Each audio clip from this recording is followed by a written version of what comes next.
In 1997, during the year of the Hong Kong handover, Hong Kong was hit by the Asian financial crisis. Both the stock market and the real estate market were severely hit, and the economy experienced a recession, leading to a decrease in household consumption and the motivation to invest in firms. The economy started to stabilize in 1999.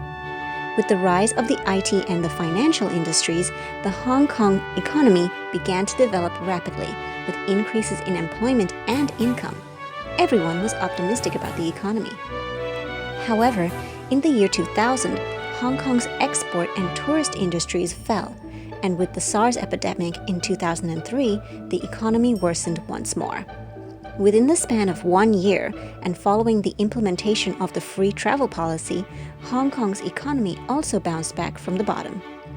Although the Hong Kong economy has always grown in the long run, there have been different stages where its economic development has been in a constant cycle of rising and falling.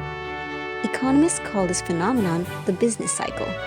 The business cycle refers to the short-term fluctuations in real GDP within an economy's long-term trend. Generally, we can separate the cycle into 4 stages: peak, recession, trough, and recovery. An economy's growth rates of real GDP, unemployment, and inflation all change according to the different stages of the business cycle. When the business cycle is at its peak, real GDP is at its highest point in the business cycle, and household consumption and firm investment would also be at the highest point as the market is confident in the economy's performance. Meanwhile, the average price level and inflation rate would also be at their highest point due to the huge push from aggregate demand.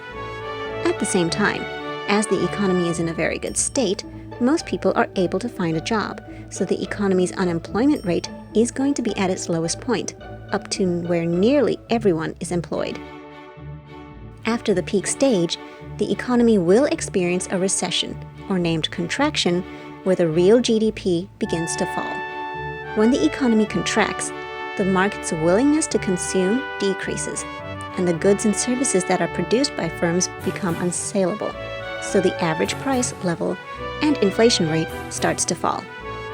During economic recession, some firms might have to close down because of falling aggregate demand, while other firms might lay off employees to reduce operation costs, which increases the unemployment rate. If the economy remains in recession, the real GDP eventually will drop to the lowest point within a short period, and the economy will reach a trough. At this point, the market's aggregate demand for goods and services plummets, which also causes the general price level and inflation rate to drop drastically.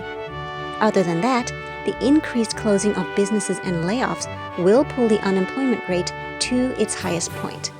Lastly, after the trough, the economy begins to recover and the GDP grows back. This is when the economy enters an expansion stage, where the market has a renewed confidence in the economy, and both household consumption and firm investment increases, which pushes up the average price level and inflation rate.